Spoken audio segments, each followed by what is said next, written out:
Om Swastiastu, Assalamualaikum warahmatullahi wabarakatuh. Shalom, Namo Buddhaya. Baik, perkenalkan saya Dila Rosita Devi dengan NIM 1913081006. Saya dari 5A Kimia. Pada kesempatan kali ini, saya akan menjelaskan tentang metabolisme 2, di mana nanti berisi soal-soal yang akan langsung saya bahas. Langsung saja, nomor 1, transport elektron terjadi di membran dalam mitokondria. Di membran ini terdapat bagian-bagian penting yang berperan sebagai penerima elektron, yaitu kompleks protein 1, kompleks protein 2, kompleks protein 3, kompleks protein 4, ubiquinon, dan sitokrom.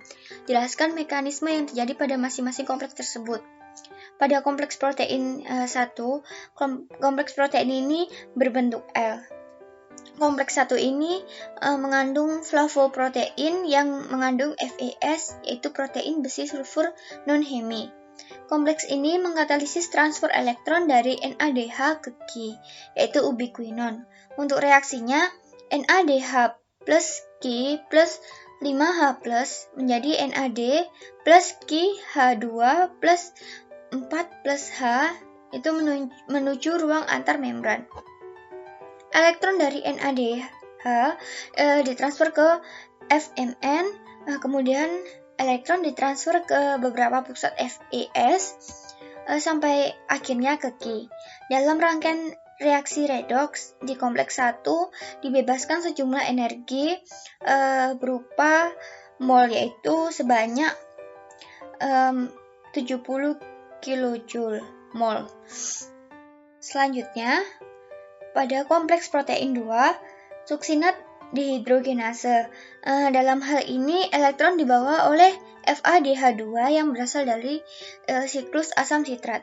Molekul FADH2 dihasilkan pada koferensi suksinat menjadi fumarat dalam siklus asam sitrat. Aliran elektron berlanjut masuk ke beberapa pusat FAS menuju Ki. Reaksi yang melibatkan kompleks 2 tidak menghasilkan energi. Untuk kompleks protein 3, Ki sitokrom C oksidoreduktase, elektron dari ubiquinon dalam bentuk Ki H2 dialirkan ke sitokrom C melalui kompleks 3. Reaksi yang terjadi yaitu Ki H2 plus 2 sit C, yaitu tereduksi, plus 2H plus menjadi Ki plus 2 sit C tereduksi plus 4H plus dibawa ke ruangan antar membran. Dalam reaksi yang melibatkan kompleks 3 dihasilkan 4 proton dan dibebaskan energi sebanyak 37 kJ mol. Keempat proton dipompakan ke ruang antar membran dengan memanfaatkan energi tersebut. Untuk kompleks 4, tahap air dalam rantai pernafasan, sitokrom C dalam keadaan tereduksi akan dioksidasi oleh kompleks 4 sitokrom C oksidase.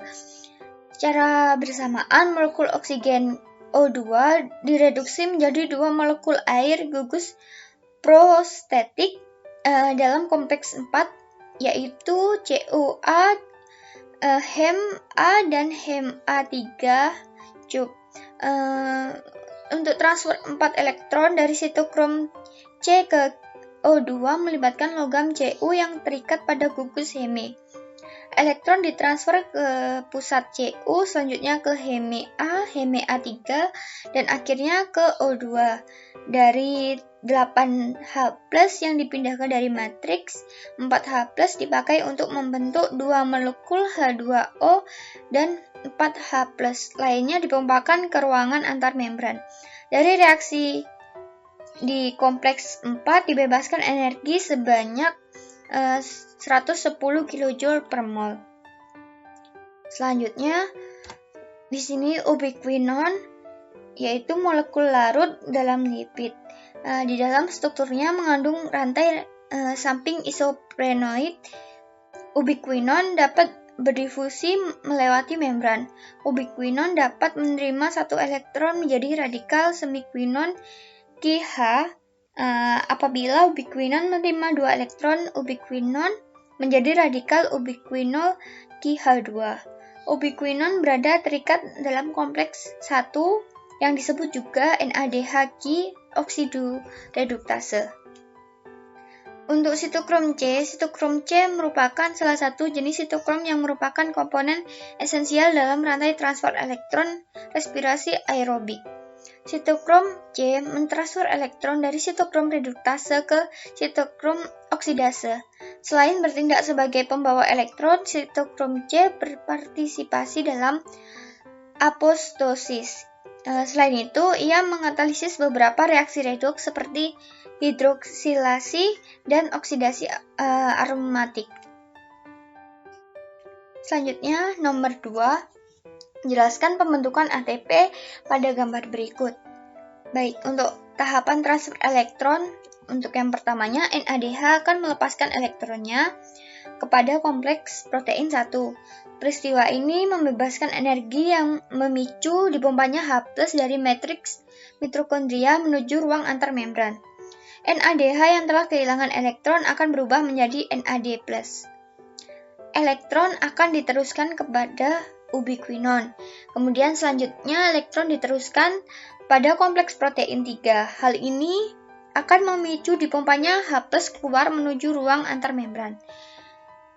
Selanjutnya, elektron akan diteruskan ke sitokrom C, lalu akan diteruskan lagi kompleks protein 4. Hal ini juga memicu dipompanya H+ keluar menuju ruang antarmembran. Elektron kemudian akan diterima oleh molekul oksigen yang kemudian berikatan dengan dua ion H+ membentuk H2O. Bila dihitung, transfer elektron dari bermacam-macam protein tadi memicu dipompanya 3H+ keluar menuju ruang antarmembran. H+ atau proton tersebut akan kembali menuju matriks mitokondria melalui enzim yang disebut ATP sintase. Lewatnya H+ pada ATP sintase akan memicu enzim tersebut membentuk ATP secara bersamaan. Karena terdapat 3H+ yang masuk kembali ke dalam matriks, maka terbentuklah 3 molekul ATP. Proses pembentukan ATP oleh enzim ATP sintase tersebut dinamakan dengan chemiosmosis. Lalu selanjutnya nomor 3. Proses transfer elektron yang terjadi di dalam matriks mitokondria ke dalam membran atau kompleks protein akan ditransfer lebih jauh ke inner membran mitokondria. Gambarkan dengan lengkap transfer itu dalam mitokondria. Baik, di sini saya sudah memberikan gambar proses transfer elektron yang terjadi di dalam matriks mitokondria. Dapat dilihat, terdapat kompleks 1 sampai 4.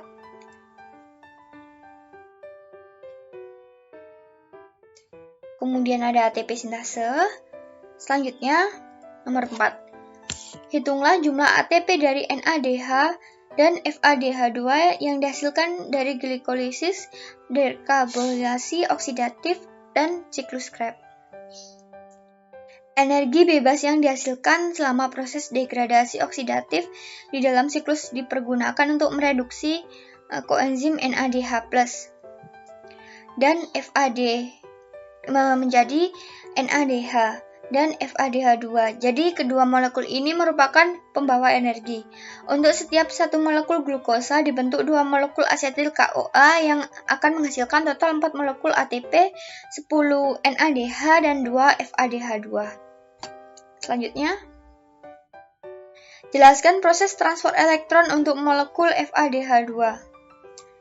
Dalam proses rantai transfer elektron, ekivalen pereduksi tersebut NADH dan FADH2 dimanfaatkan dalam serangkaian reaksi reduksi oksidasi hingga akhirnya dipakai untuk mereduksi O2 menjadi H2O.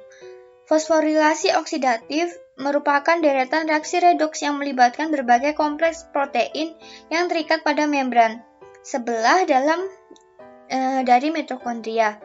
Dalam rangkaian reaksi redoks ini, elektron dari ekivalen pereduksi yaitu NADH dan FADH2 dipindahkan dengan tujuan akhir ke molekul O2 melalui sejumlah gugus pembawa elektron yang terikat pada kompleks protein, yaitu koenzim.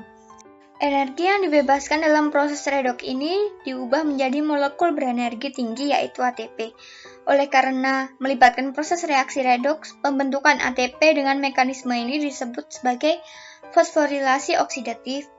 Fosforilasi oksidatif juga disebut sebagai rantai transport elektron karena dalam proses ini melibatkan transport elektron. Selanjutnya, nomor 6. Apa yang dimaksud dengan transport elektron? Adalah proses terakhir dari respirasi aerob, di mana akan dihasilkan ATP dari NADH dan FADH2, hasil dari glikolisis, dekarbonilasi oksidatif, dan siklus Krebs. Baik, langsung saja pada tahap ini, tahap keempat, tahap respirasi aerob, yaitu transport elektron. Proses yang terjadi pada tahap transport elektron adalah mengubah senyawa NADH dan FADH2 yang dihasilkan pada 3 tahapan sebelumnya menjadi ATP agar dapat digunakan oleh tubuh. Selanjutnya, buat ringkasan jurnal yang diberikan dengan judul The Powerful Immune System Against Powerful COVID-19 Hypothesis. Baik, pada 11 Maret 2020, Organisasi Kesehatan Dunia menyatakan wabah virus corona sebagai pandemi. Sejak Desember 2019, dunia telah mengalami wabah penyakit coronavirus 2019, yaitu COVID-19. Epidemiologi, faktor resiko, dan karakteristik klinis pasien dengan COVID-19 telah dilaporkan. Tetapi faktor-faktor yang mempengaruhi sistem kekebalan terhadap COVID-19 belum dijelaskan dengan baik. Pada artikel ini, kami menyediakan novel hipotesis untuk menggambarkan bagaimana peningkatan adenosin trifosfat seluler (CATP) berpotensi meningkatkan efisiensi sistem kekebalan bawaan dan adaptif untuk mencegah atau melawan COVID-19. Lalu nomor 8, jelaskan mekanisme reaksi. Nah, di sini terdapat reaksi yang sebelumnya sudah saya tampilkan di slide sebelumnya. Pada membran dalam mitokondria terdapat kompleks protein 1, kompleks protein 2, ubiquinon Q, kompleks protein 3, sitokrom C, YTC, dan kompleks protein 4. Elektron akan ditransfer ke masing-masing protein tersebut untuk membentuk ATP, sedangkan molekul O2 akan berperan sebagai penerima elektron terakhir yang nantinya akan berubah menjadi H2O.